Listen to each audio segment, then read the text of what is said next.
Sumadsad pa sa panibagong all-time low ang halaga ng piso kontra dolyar. Ang itinuturing na dahilan ng palasyo ang mga investigasyon sa flood control scandal. Nakatutok si Ivan Mayrina.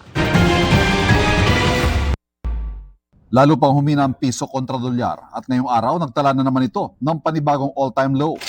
Nasa 59.46 na ang piso kada dolyar, pinakamahina sa kasaysayan. Kung ikukumpara na sa average sa 58.39 ang piso kada dolyar noong Enero ng 2025.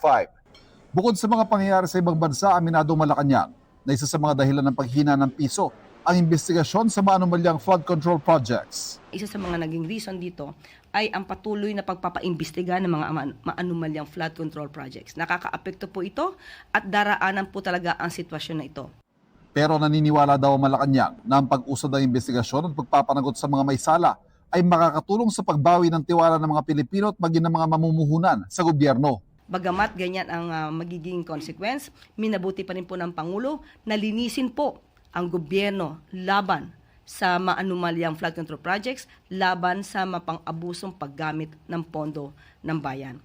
Sa pagdinig sa Lunes, ipapatawag ng Senate Blue Ribbon Committee si dating Public Works Secretary Manny Bonoan.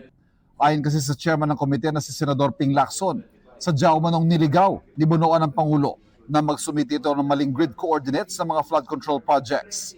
Bineberipika pa raw yan ng Malacanang.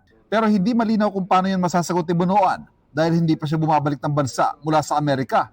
Taliwas sa pangakong uuwi noong December 17. Nung nag-resign po si Secretary Bonoan or the other cabinet secretaries for that matter, wasn't there an agreement between them and the President or wasn't there a condition na should it be necessary for them to face investigation, they will make themselves available?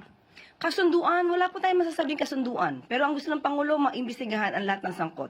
Kung sila man po ay sangkot, kailangan po sila imbestigahan. Para sa GMA Integrated News, Ivan Mayrina, nakatutok, 24 oras.